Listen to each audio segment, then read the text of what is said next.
I wanted to give this video a little bit of an intro because I think it's very important that people understand that the things that we talk about in this video are things not just for Overwatch, but for life in general, learning in general, coaching, leadership in general.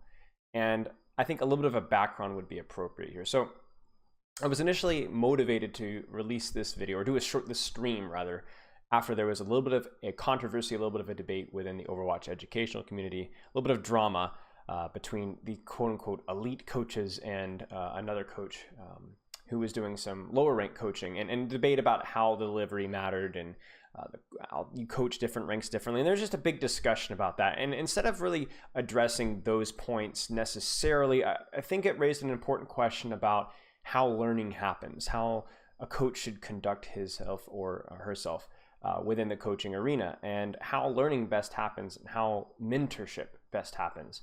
Now, despite the inflammatory title of this video, which was used to try and get people to watch this video, because I think it's going to answer that question, and I know it's going to help people learn, I obviously am far from a perfect coach myself. And I think this is ironically one of the points where, as a coach, you try not just make smarter players, or not just try and tell them what to do, you try and make them smarter and better players. Well, on the flip side of that, as I said, ironically, I know a lot about coaching, but I certainly am not as good at coaching, the actual act of coaching, as I should be. So instead of this being an egotistical, that I know everything, I'm the greatest, I'm perfect at everything, this is more of, this is what I know, this is what I've learned from my experience, this is what I strive to be, this is what I aim to achieve, but I'm not always perfect, nobody is, and I have a lot to learn.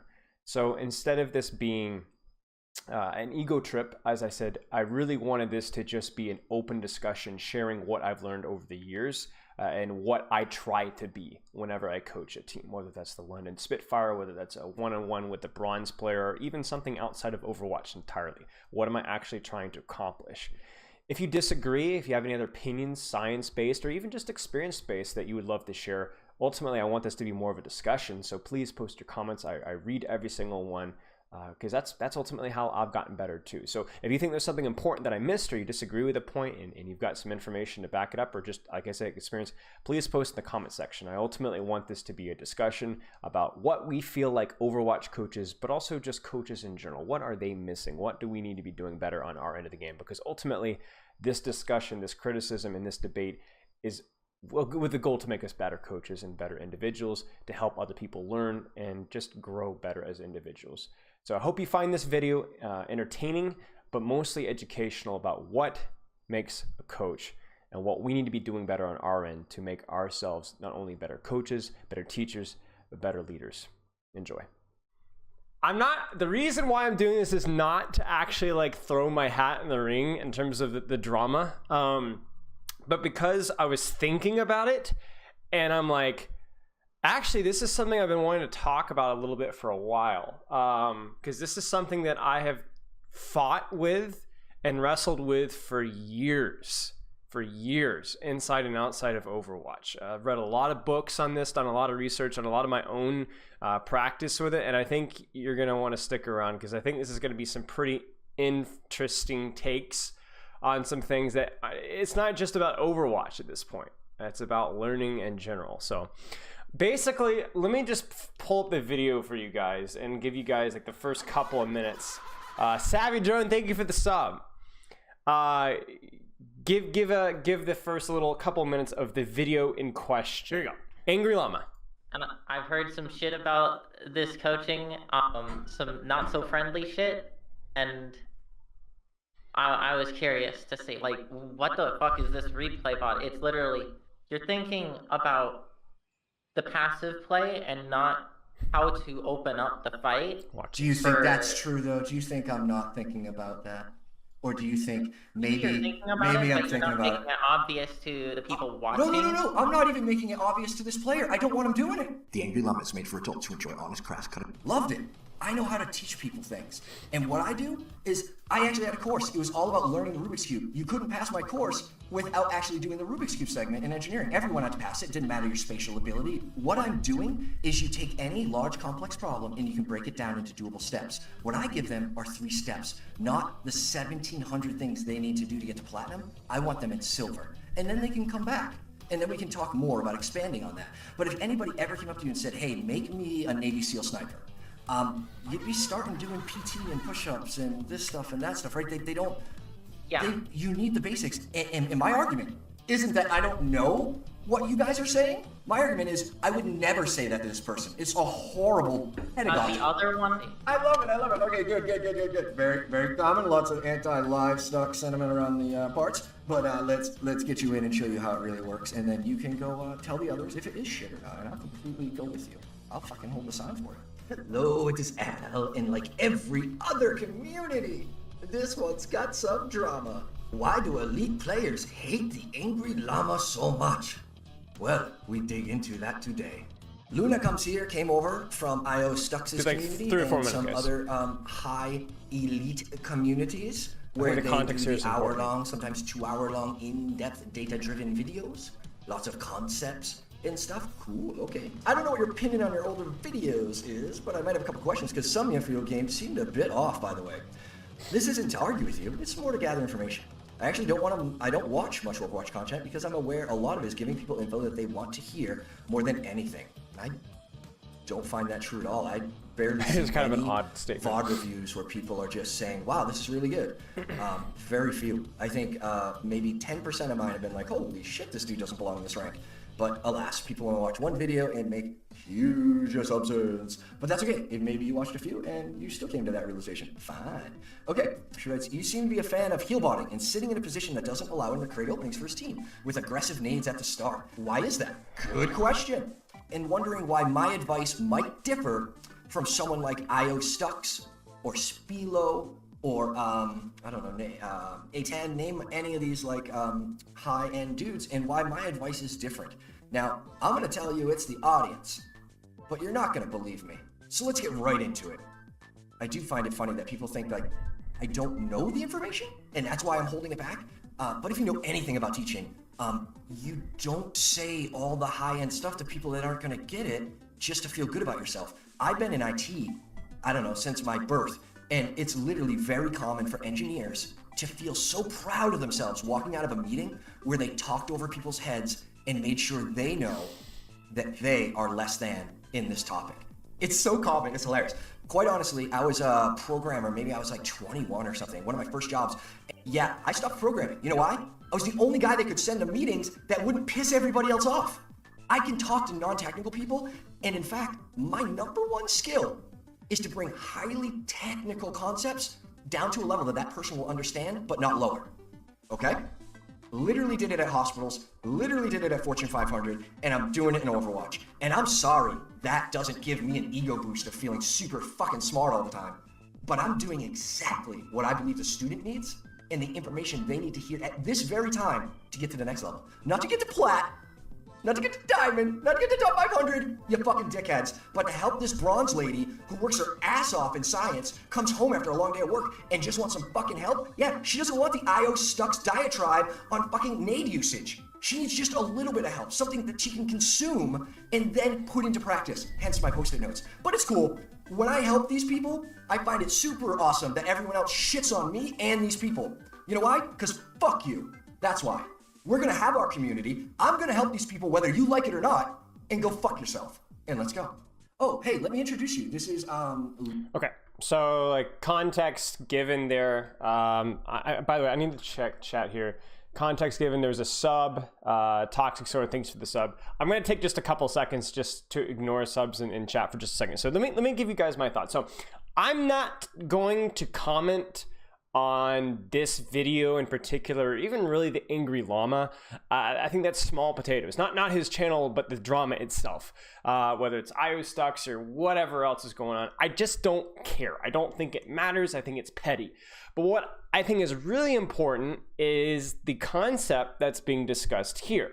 Elite, low metal, low rank coaching versus high rank coaching, because he says some things that are really interesting, and the whole concept itself is really interesting. So for context, the very first thing that I did, at least in terms of in-depth coaching, I'd been teaching, I had been coaching sports, but it was nothing like full-time, hard, intense until I was, 21, I think. 21 is when I first started full-time or 20 or 21 full-time MMA coaching.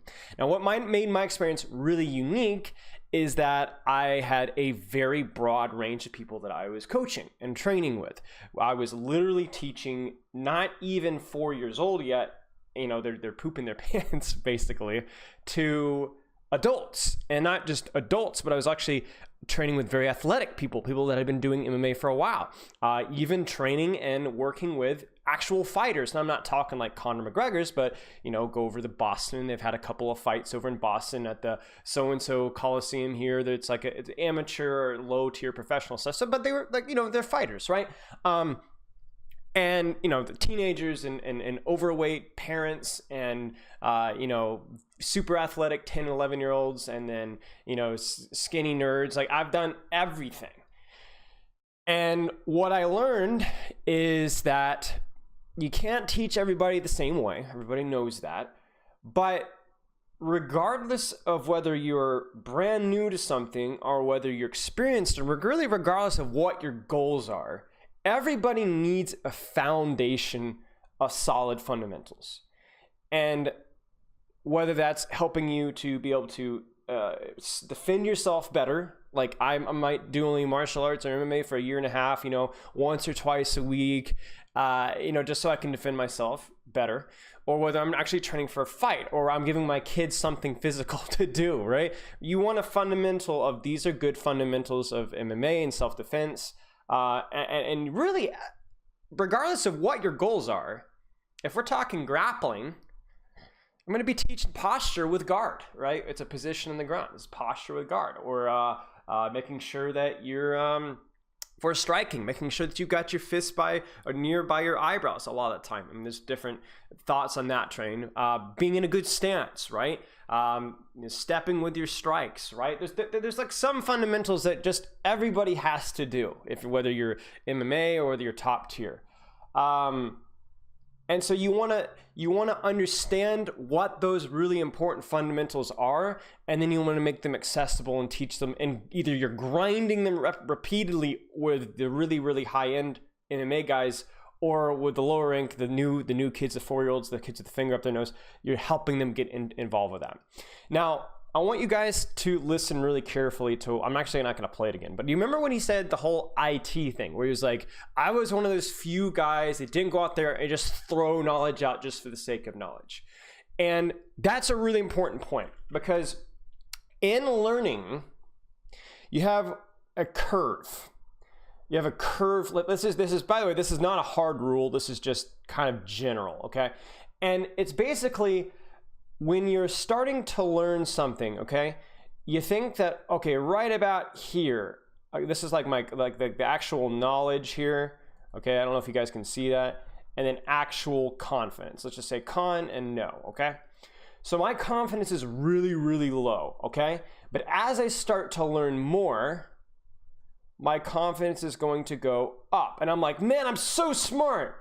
But then you're going to reach a certain point to where you realize that there is so much to this game or this topic, and you're like, man, maybe I don't actually know this much. And even though you know more than you did here or here or here, at this point in time, your confidence is really low. And then it starts to pick up a little bit at the end, but it's never ever going to reach that peak of where I had a decent amount of knowledge and I was super confident. Okay, that's just an interesting little side note there. But there's something else too, and something that should be done if you are a good teacher. Listen to me very carefully. This isn't a hard rule, but if you are a good teacher,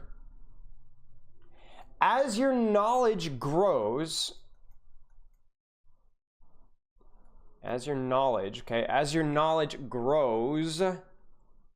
okay, my knowledge is getting higher and higher and higher, right? This is actually probably the wrong axis I should be using. I should be using this with the this axis here, the x-axis knowledge here.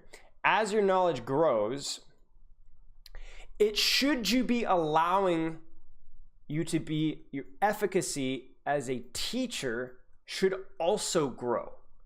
Okay? So in other words, as my knowledge grows, my efficacy and my ability to teach should also be increasing because I have more knowledge to share. But not only that, I should also be getting practice and repetition at explaining these concepts well, right? The problem is that you will sometimes have people that don't know a lot, but who are teaching well, okay? Or you have people that do know a lot, okay? So like, let's say you're a really good teacher. You might be like, I'm a really good teacher, so I'm somewhere up here, but I don't have a lot of knowledge. That's not great, okay? And then you have people that know a lot, but are terrible teachers. And that's a problem too. That's like your standard, like, let's just say the stereotypical TV show movie nerd. Well, don't you know about the X quadrant sine thing? You know, right? Everybody, the stereotype there.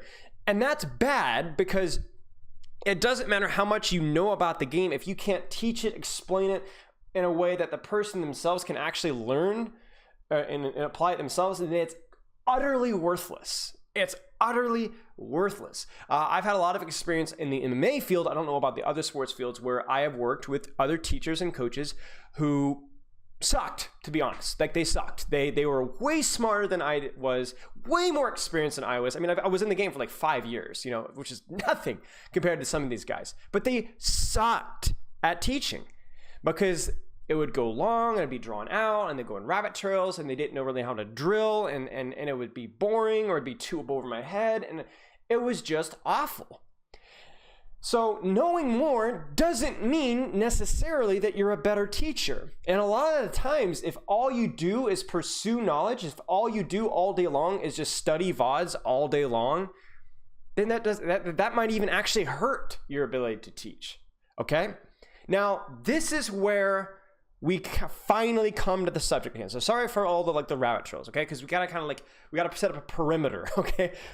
With some context, okay?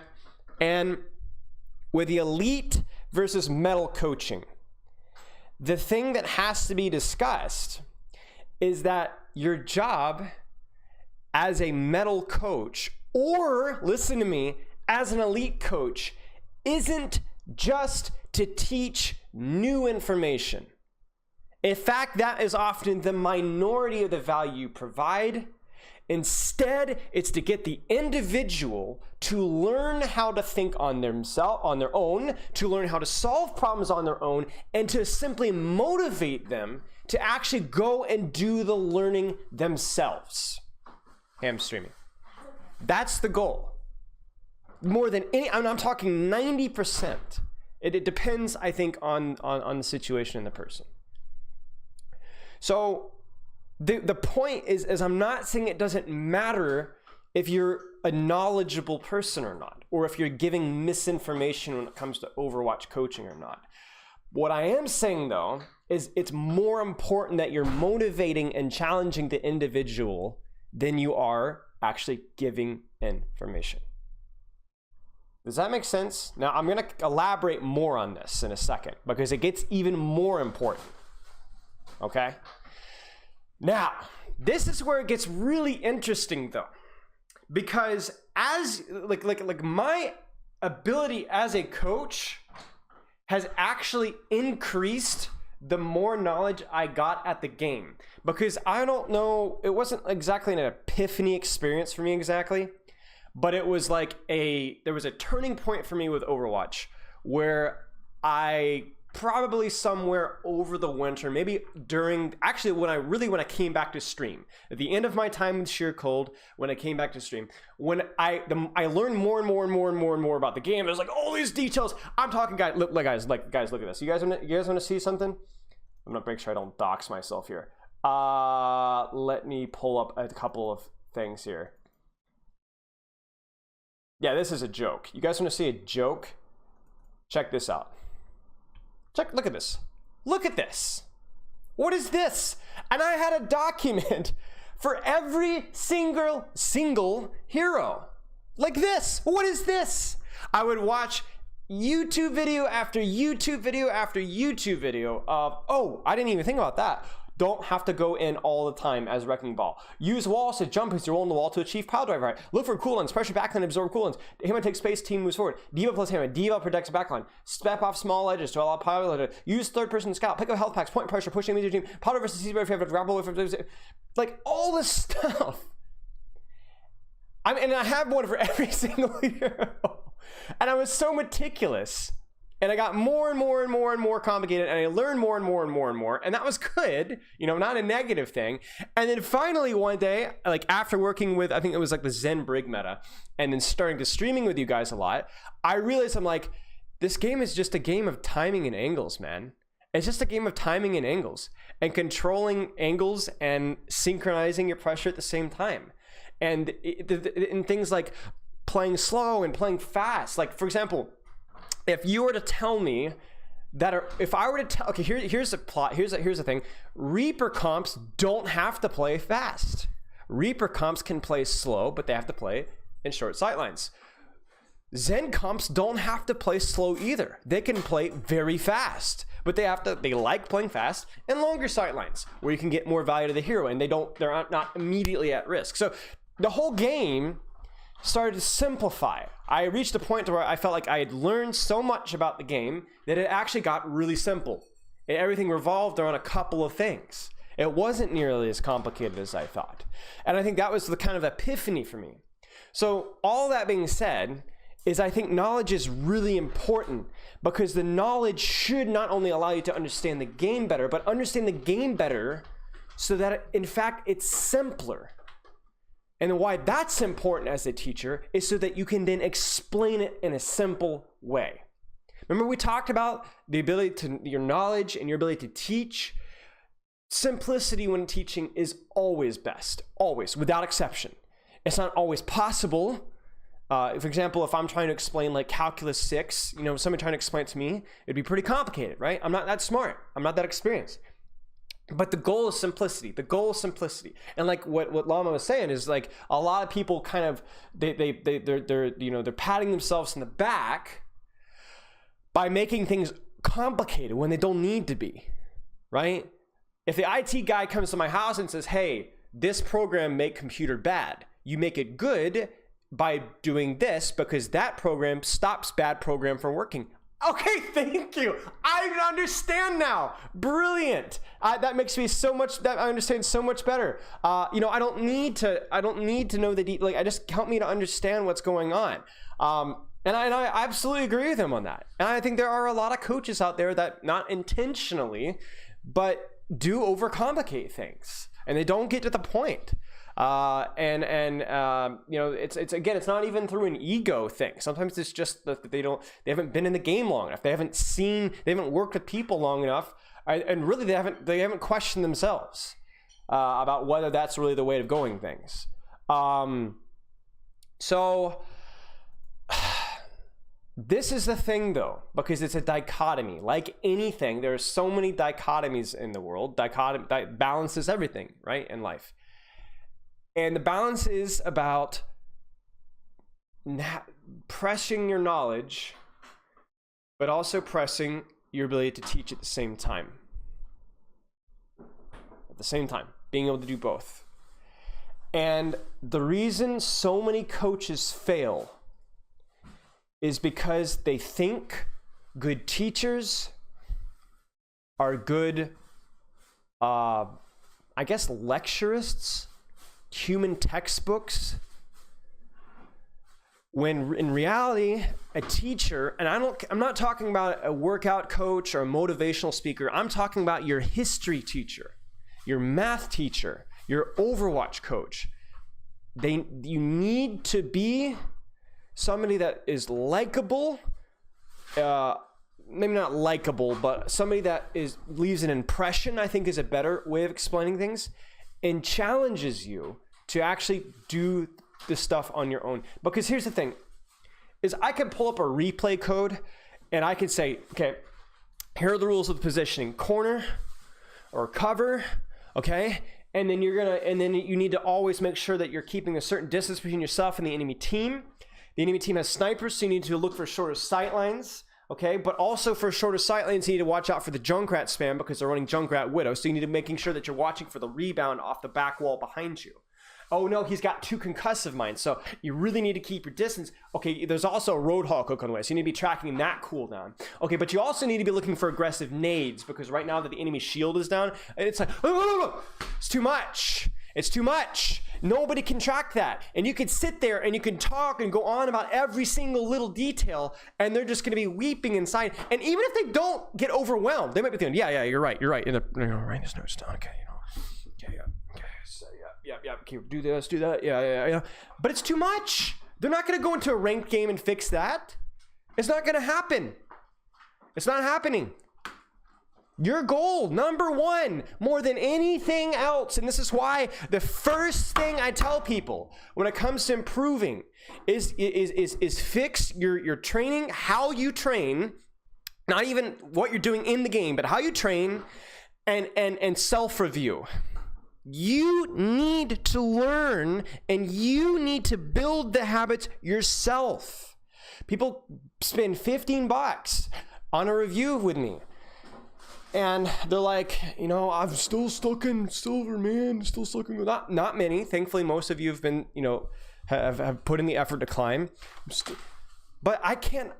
My job is to explain to you the basics of the game, to hopefully simplify things, and then it's in your thing. And if I can't motivate you or explain things to you to a point to where you can kind of go in and think about it on your own, then I'm not going to make you better. Now, what a good coach should do is motivate you to do better at what you're doing, to give you some goals. But this is really important. The other thing a coach can do, needs to try and do, is to try and mentally simplify the game for you. If I come into a review with you and you walk away from a review with me and you're like, that's not that bad. I can't even believe I was doing that. It's just such a simple way of looking at it. Then I've won. Even if what I'm telling you isn't necessarily 100% correct, if I've given you the confidence to go out and train in a direction and you're confident with this isn't actually that complicated, I just need to do that, then I've won. And by winning, I'm, as in you've won too. That's the goal, is to not only get you to think on your own, but also motivate you through a feeling of I can control this. And I remember one of my first sessions with IOStucks back in the day, because he reviewed me way back in the day. And I remember this immense feeling, and IOStucks did it through just, nice humiliation of, man, I really am a jackass. This is not even that terribly hard. I just need to not be a jackass and I'll get better. And that was a very powerful feeling, not just in terms of psychologically making me feel better, but I actually made me play better. It made me improve over a long period of time. This feeling of I can control this, right? If a really fat person comes up to me and says they're having a hard time losing weight, and I say, well, yeah, because you're doing this. All you need to do is just take a 15-minute walk and eat one fewer crap thing a day. That's it. That's all you have to do. You don't have to work out for hours. You don't have to eat nothing but greens. You don't have to quit eating sugar. I don't care about that. Eat this much less and walk for 10 minutes a day, 15 minutes a day while you listen to a podcast. Is that going to turn them into an elite athlete? No. Is that going to have any crazy impact on their life? No. But it's going to help. And the best part of that advice is the fact that it's just that. That's it. It's actionable. And so everything that I've tried to do as a coach, every success I've had as a coach, as a streamer, but also as an actual Overwatch coach, league contenders, all that stuff, is when I was able to think things through to a point to where I could explain it to where it was really, really simple. Because I do have to do some teaching, right? I can't just be pulling you into a one-on-one and be all right, listen, buddy, listen, you got this. You're going to go into that and you're going to work hard, and I want you thinking and I want you to focus. That is a lot of it, but there is some teaching too. If I'm coaching a bronze player, it needs to be a little bit of explaining stuff. Hey, this is how positioning should look like. This is why. Does that make sense?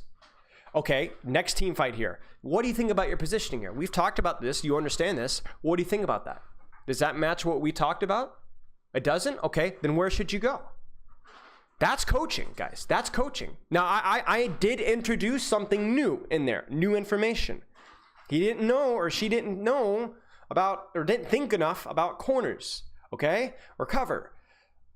But I'm not just going to force feed it from now on. Now you go forth and multiply, right? Go figure it out now. What do you think about this? Is that the best place to go? Why not? And you can apply that to any topic in Overwatch. It's not just force feeding them information but giving them something as simple and clear and profound as you can, and then make them go figure it out. And not just make them go figure it out in the review while you're talking. What do you think about this? What do you think about that? And this is Overwatch League level stuff too. This is what I do at Overwatch League. This is how I felt like I had an impact, at least a small impact, with some of the individuals of the London Spitfire. There was some teaching, even Overwatch League players, some things that they needed to do better or understand more or prioritize. And then what does that match what we're talking about? Do you think that's best? Okay, no. Then what do you think? Where do we need to go?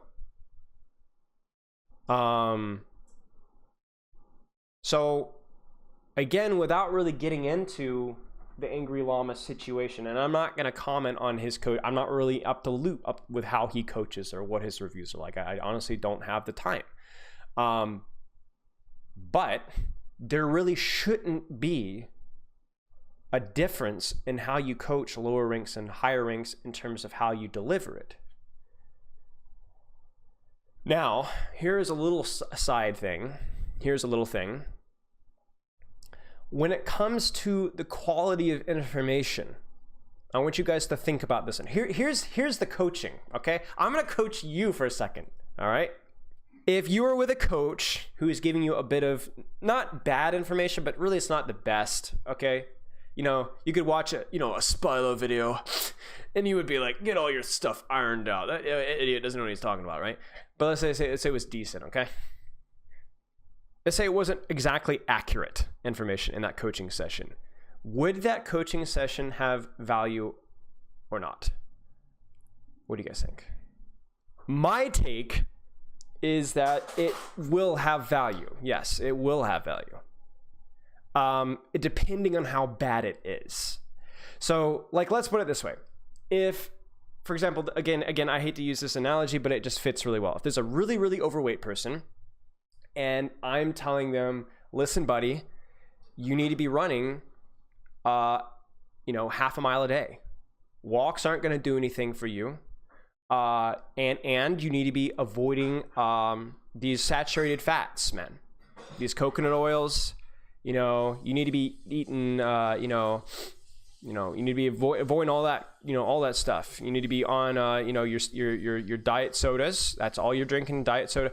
And basically, okay, saturated fat, that's actually pretty good for you. It's not necessarily something that you need to be avoiding, and you don't have to run. You could do other low impact exercise. But it's still better than what the person's doing beforehand, right? So it's still better than what they're doing beforehand. And as long as it's not actively negative and it's encouraging them to do something, then it's good. This is the first time I've Thank you, Tabata. Appreciated that. Congratulations again. So as long as the information is not actively making them worse, I'm talking actually where they are right now, is it making them worse? As long as it's not actively making them worse, if it's making them think, if it's giving them confidence, and if it's motivating them a little bit to go out and train, then it's good. If I were to tell you, VOD review with you, and I've had VOD reviews like this before, especially in the past, where I felt like maybe I didn't really give as good or accurate information as I would have liked. But if it made you write something down and made you think about it and then go out and train, then it's good. Like if you think about it, like how many high school coaches out there, or middle school coaches, or recreational sport coaches are out there teaching technique wrong? That footwork is not how the professionals do it. What are you saying? But they're still making the players better. They're still getting them out there and moving, and they're still giving them goals and direction, and it's probably better than what they're doing before. So my point is that if a coach is giving information that's not completely accurate, but it is, as long as it's not worse than what was done before, the benefit of making the player think, challenging the player, giving them direction is still there.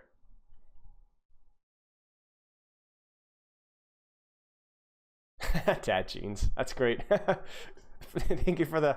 It's a good analogy. It's a good analogy. So that's why some of my biggest successes as a coach were not even because I was like super big brain at any point in time, but just because I was able to stimulate confidence in the team or the individual is working, that this is really very, very doable. You just need to do this. It's not hard. Go out and do that, and it would work. I remember with phase 2, you guys remember that contenders team with goats? They were very, very slow and indecisive when I came on and trialed with them. And I basically, in my trial, was like, listen, guys, you guys just need to go. And this was before I fully understood angles of D.Va and Zarya and things like that.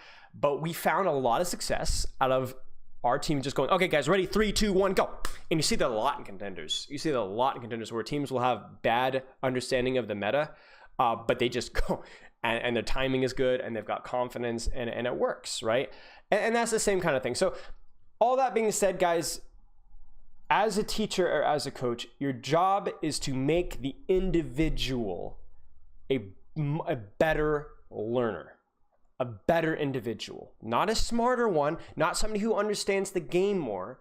Those are side benefits, but to be a smarter, more individually driven person. Because if I go into a review with you and all you do is you feel like there's a million things to work on, you're a little overwhelmed and you don't really fully understand them, then that's no good. That's no good at all.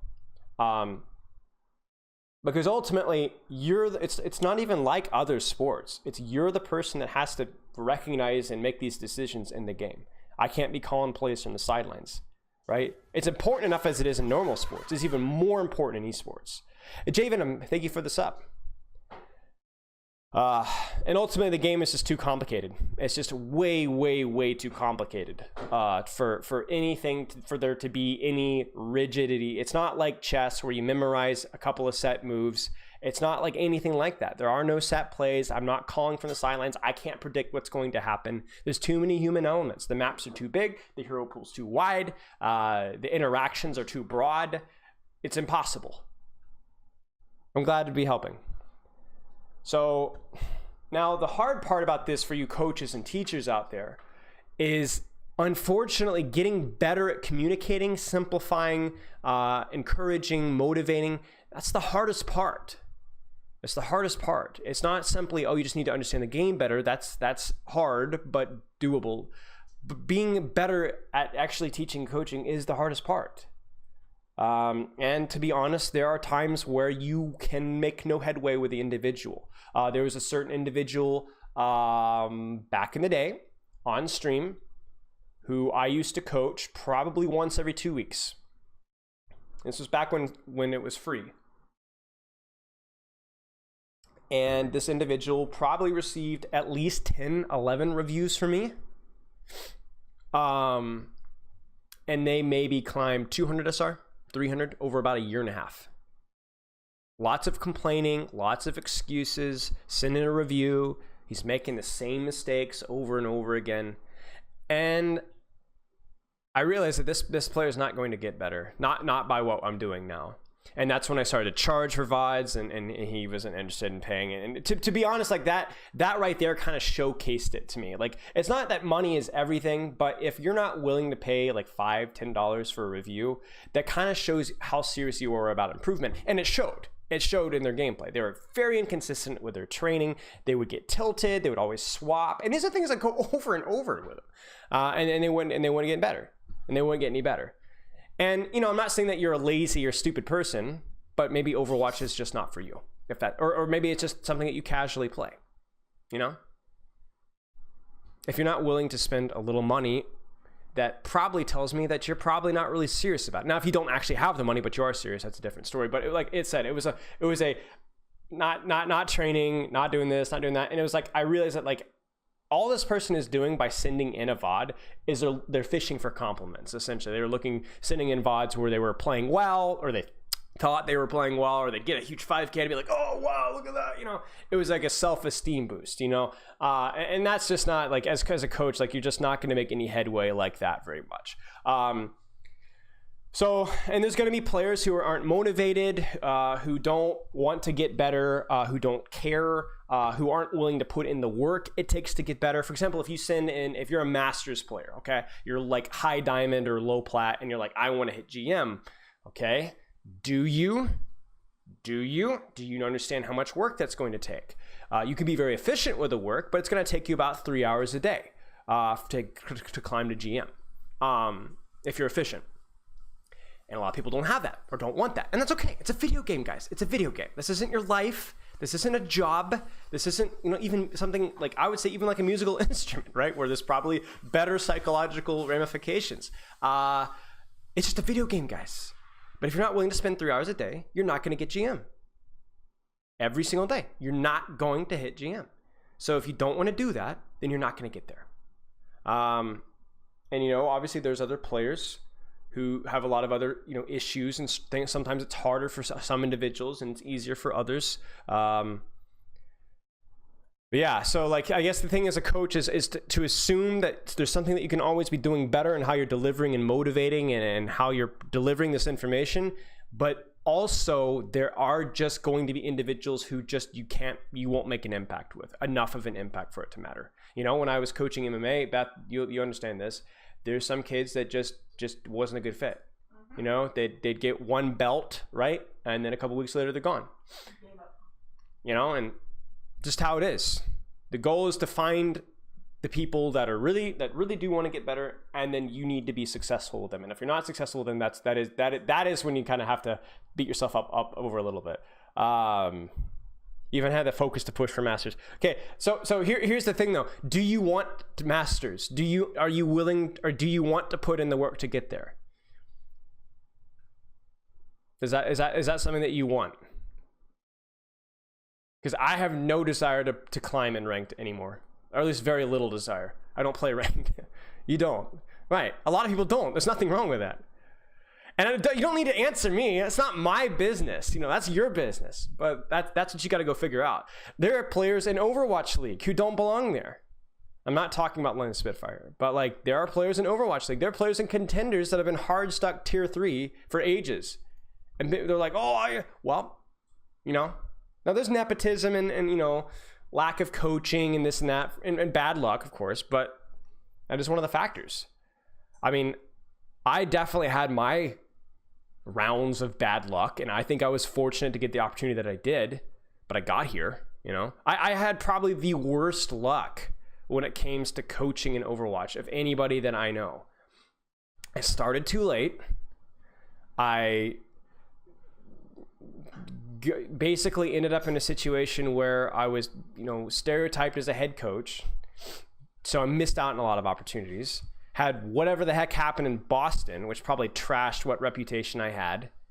And then ghosted by every single Overwatch League team, except for like one trial I got, which weird situation goofiness happened, and that crapped the bed. And then I'm retired and just happened to be lucky enough to, I have 4, 5, 6 months where I can do some more Overwatch content on the side. And that leads to that, like it was everything bad that could have gone bad, and it worked out. Being an OC kills your motivation for GM. Well, yeah, there you go. I mean, that is something you can't control. So yeah, I don't blame you there. OC is a complete, crapshoot. Like, what do you mean? You don't like playing with plats in top 500? What's wrong with you? The TLDR is, your job as a coach is to provide the best level of information that you possibly can, presented in the simplest and most understandable way, that it challenges the individual to think for themselves and gives them motivation and direction for training. So, hey buddy, work on your positioning. This is why it's important. Does that make sense? This is how I want you to position in this. And this is like the broad concept of what is important with positioning. That's why things like corner cover are so important, is because those are easy to understand and very, very easy to apply without like getting into the details. And then that individual, okay, what do you think about this, bud? What do you think about this? What do you think about this? What do you think about this? What do you think about this? Right? And you start to challenge them. You start to push them. You start to ask questions, right? And then they go out, they feel they understand the concept because they've been grilled on it. They've had to do it in real time, and they've gone out from there. Yeah, generally I always go for macro. So the micro versus macro thing, I generally go for macro because it's not only easier to understand, but it's like this big concepts that if you understand the big concepts, you can fill in the details. For example, if I'm telling you how to eat better, I keep bringing up health, but it's such a low-hanging fruit, no pun intended. If I'm telling you guys how to eat better, is it really important right off the bat that we start talking about saturated fats? I don't even understand half this stuff, or the nutrient content, or the level, yeah, not liposuction, what? No. The level of the carbohydrate percentage. No. Guys, eat as close to real food that's not been processed as you possibly can. And check your ingredients. And don't eat a ton. And drink a lot of water. Those are your big concepts. Eat real food, don't eat fake food, read ingredients, and drink a lot of water. And don't eat a ton, okay? And if you do that, you're already off on a great foot. And then we can start to catalog, okay, how much water do you drink, okay? What are real foods? What's real and what's bad? How much is too much, right? And then you can kind of fit in the details in there and, you know, kind of like figure out all the details, but like you have to establish. So with macro, it's like, guys, you take a team fight to 6, you try and take an angle, and you have a good plan, okay? Now let's think about timing. How does timing relate to Ana cooldowns, okay? How does this plan, guys, we're going in aggressive with Nano Boost. Okay, now that you know that, how should you position as Ana? Because if we start with, this is a good Ana position on this map, you're already setting yourself up for failure, because what if your team is deciding to go aggressive, and this is the position way over here? What if I say, guys, you should always try and nade the enemy team rather than your team, because generally the heal boost is not as valuable as the anti, right? That's true, right? Everybody agrees with that, but it's missing context, right? It can be used for either. You need to look at what is more necessary in the team fight, right? And so you can't go right, you can't skip steps to the details. You can't. You need to establish a baseline and then fill in the rest. And a lot of time the rest is just like pretty obvious. Like once you establish the baseline, hey guys, synchronize your pressure at the same time, it makes a lot of the things a lot easier to decide. It makes it a lot easier for me to go, like I can say, you're going to be using your cooldowns at the same time as your team, right? And if I see you Ana chucking a nade while your monkey's like, you know, waiting 2 seconds on his bubble, it's pretty easy to see something wrong there. And it's not hard to understand either. Does learning macro also help us? It tends to lead to more visible improvement, allowing more motivation. I think so. I find my things like with angles and timing have a big impact. So yeah, I mean you're kind of it's kind of a circular reasoning a little bit with your question, because it's like, is good coaching better because it makes you get better faster? I mean, yes. If something that I teach you is going to give you a big improvement in your play, then yes, that's going to be good. Not only because it gives you a big improvement in your play, but it's going to motivate you more to play more. So yeah, it's kind of like a self-fulfilling prophecy. Which is why sometimes when somebody's really demotivated and really hates the game, it's almost impossible to get them started, because they need a certain level of motivation to actually play and put in the effort. And if they don't put in the effort, they're not going to get better. So what are they going to do? They're going to turn on the computer, they're going to play a game, they're not going to put in the effort, they're not going to get better, and be like, see, it doesn't work, man. Well, yeah, no crap.